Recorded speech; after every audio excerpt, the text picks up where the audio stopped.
Hello, hello, hello. Hope your summer's going well. Let's get started. Chapter 14 The Agricultural Park.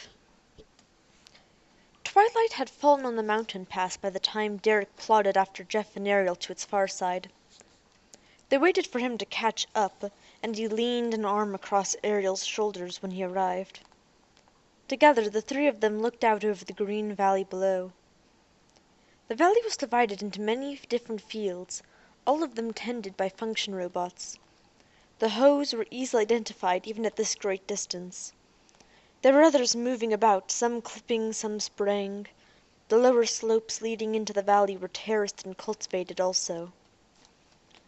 "This has to be the place," said Derek.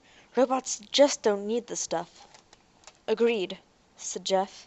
"This is Avery's grocery store, or at least his produce market. If he has livestock, they must be somewhere else." "They would require different care and processing," Derek nodded. "And these robots are too efficient to put this here and Avery 1,000 kilometers away. I'm betting he's in the neighborhood, someplace." "And we made it," said Ariel. "This far, anyway." "We couldn't help leaving a few footprints here and there," said Jeff. "And those hunter robots may have sensors I can't even imagine. They don't have to stop for the night, either." "They'll spot all kinds of details we left behind," said Derek. "Broken branches and things like that. As much as I hate to say this, we better move on." "Some of them probably went to the other pass," Ariel pointed out. "There won't be as many behind us." "That pass leads to this valley, too," said Jeff. "We might just meet them coming the other way." Ariel shook her head. "You're so optimistic. Come on." They started down the slope and soon entered the cultivated rows of some plant that none of them could identify. It grew a straight stalk with stiff, narrow leaves angling sharply upward, roughly 3 meters high. The stalks were planted close together, forcing them to walk in a single file between the rows. Jeff looked back over his shoulder nervously. "We're leaving a track even I can follow. Look down!" Derek looked. The soil was freshly turned and damp. Their footprints were clear and deep. These robots must hoe and water constantly. "It hasn't gotten any darker," said Ariel. She looked up at the sky. "It should have by now." "Lights must come on," Derek said. "I can't tell from where, though. The function robots here may need some to work at night. Or else this is a growth light of some kind for the crops." Jeff was pushing experimentally between 2 stalks in one of the rows. "Come on, we can squeeze between these. We have to break up our trail a little." The others followed him through. The neat row was identical to the previous one as far as Derek could see. They walked down it for a while, then found another spot where they could push through into the next road into the valley. "Up there," said Derek, pointing. "We have to catch it. Come on." Some distance ahead, a function robot was moving away from them at a moderate speed. The body of this robot was roughly a cube 2 meters on a side. It seemed to advance on a bed of vertical spikes that chewed into the ground as it walked forward, thereby hoeing the soil it covered. At intervals it stopped and sent tentacles out to each side that stabbed into the earth in the rows of crops and pulled out small plants into its own body. Jeff ran for it. As Ariel tried to help Derek along, he glanced at the row of crops as they passed. Apparently, that stabbing motion cut the roots of unwanted plants that had grown up between the desired crops. The weeds were drawn into the function robot, ground up, and deposited through the bottom to be left behind as instant compost. He could see the tiny bits here and there in the soil now that he was looking. "I got it, but I don't see any way to stop it," Jeff called. He was now sitting on the body of the hoer, facing backward. "Stupid thing," said Ariel. "I wish I had a postronic brain so we could order it around." "No," said Derek, struggling after her. "It could also report to the hunters in that case." The hoer would not wait for them, but every time to stop to weed they gained on it a little.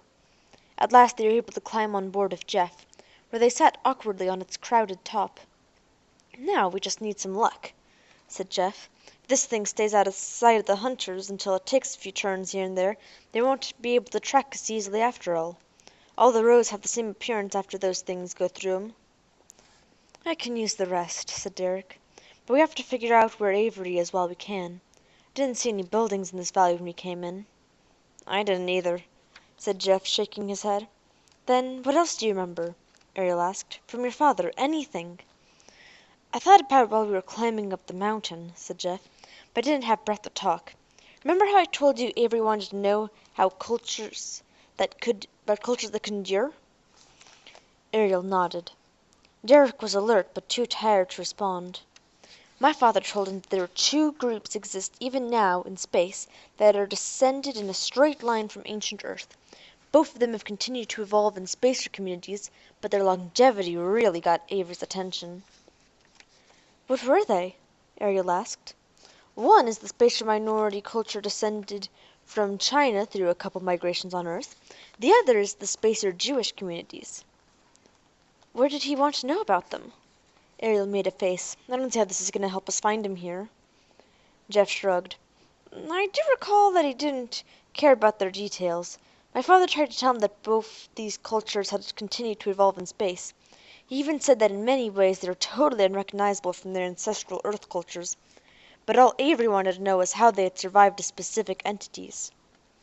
That was consistent, Derek thought to himself. The guy only cared about his own project and what he could do to improve it. "He was looking for clues for Robot City," Ariel said, "to make it endure across the centuries. That's what he was researching with Professor Leong. He needed to program cultural values into the city. But we haven't really seen very much of that." Derek forced himself to speak. "I'm sure that he reprogrammed the city while we were on Earth. I think that after the incident surrounding the performance of Hamlet, the robot creativity scared him. He couldn't have his robots committing crimes against each other." "The arts aren't the only part of culture," said Jeff. "What do you mean?" Ariel asked. Derek shifted slightly so he could hear Jeff better. The hoer moved right along, still hoeing and weeding. The sky above them now looked dark, but a soft glow of light from somewhere illuminated the rows of crops. "My father gave Avery two reasons for the cultural survival of those groups while they were on Earth. One is that the original values had very strong family units that passed values on. The other is that, outside of their native countries, both groups on Earth experienced limited assimilation as minorities and often faced prejudice from the majority culture." "But only on Earth?" Ariel said. "That's right. Modern spacer families aren't personally close the way families used to be, I guess. And now the ethnicities are from one planet or another. Or spacer versus Earth." "My mother didn't like Solarians," said Ariel. "They programmed their robots funny or something." She smiled. "She told me a joke once that went, 'How could Avery have used that information?'" Derek asked firmly, stopping her with a hand on her arm. "Come to think of it," said Ariel, "how can these minorities still exist if the original reasons for their endurance no longer do? That doesn't make sense." "I'm not sure," said Jeff, "but on Aurora I still look different. That always kept me distinct, and, my father took more interest in me than my friends' fathers. That's why he dragged me out to meet Avery, remember?" "I think I see," said Ariel. "Maybe some of these tendencies still exist to a degree. At least in comparison to the majority cultures on the planet." Jeff nodded. They all clutched for a hold on the hoer as it reached a perpendicular row and made a right-angle turn without slowing down. It made another right turn at the next row and started down the direction it had come on the previous one. They could see a long way ahead of them. So could the hunters as they looked down the right row. Derek was uncomfortable with this talk of families and fathers and son. He hadn't had any family to speak of since he had awakened with amnesia. "We still have to find Avery in this valley or this mountain range or somewhere," said Derek with annoyance. "What are we going to do about that?" "Just one more thing," said Jeff. "My father told Avery that two major events changed both these cultures in ancient times. One was the moving from the so-called Old World of Earth to the United States." "What difference did that make?" Ariel asked. "They were still on Earth." "He said that while prejudice didn't vanish there, these two cultures were part of a nation of immigrants and their descendants for the first time. They were a fundamental part of these societies while still maintaining their identities." "What was the other event?" she asked. "Going into space. The same situation occurred again with the settling of spacer worlds. being an Auroran, say, is now more important than one's Earth ancestors, as demonstrated by your mother's attitude towards Solarians." Ariel nodded thoughtfully. "So what does this get us?" Derek demanded. "Robots never did have this kind of identity anyhow. What does this have to do with Robot City and finding Dr. Avery?" "Now look!" Jeff whirled on him. "You're the one who started asking me what I remember. I'm just telling you. If you don't want to hear, don't ask me." Ariel grabbed both their arms. "Robots!" she whispered. Far in the distance ahead of them the silhouettes of humanoid robots were moving from right to left, down the valley slope, across their open row.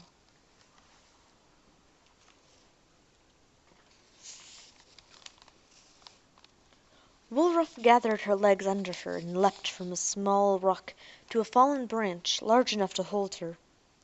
She landed on it on all fours and hung on until she got her balance.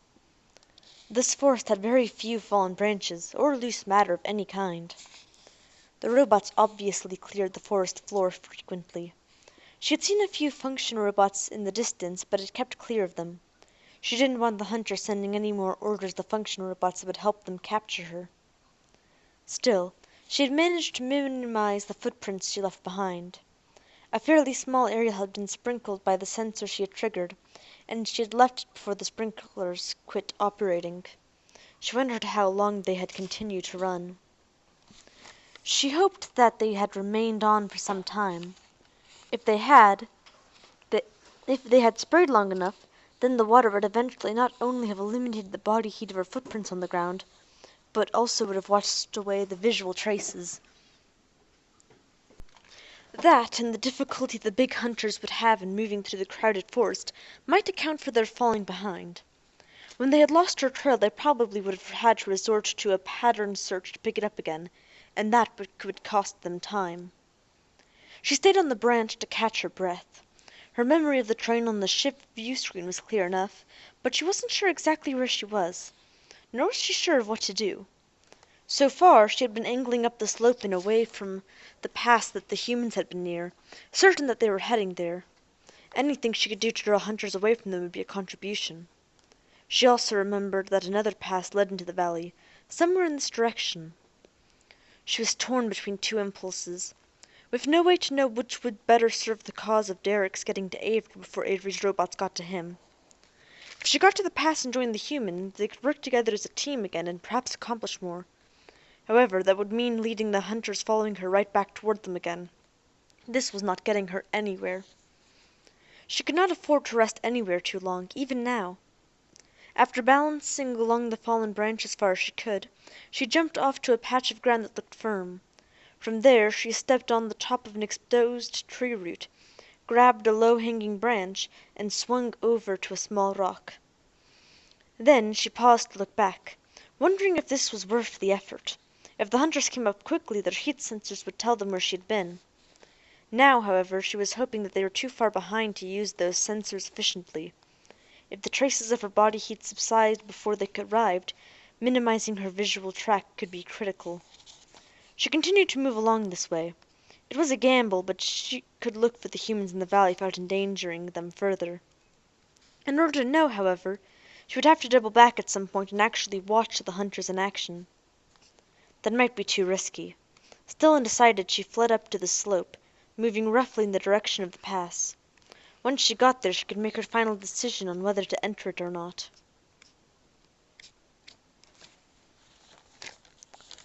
And that finishes this episode for the day. Thank you for watching.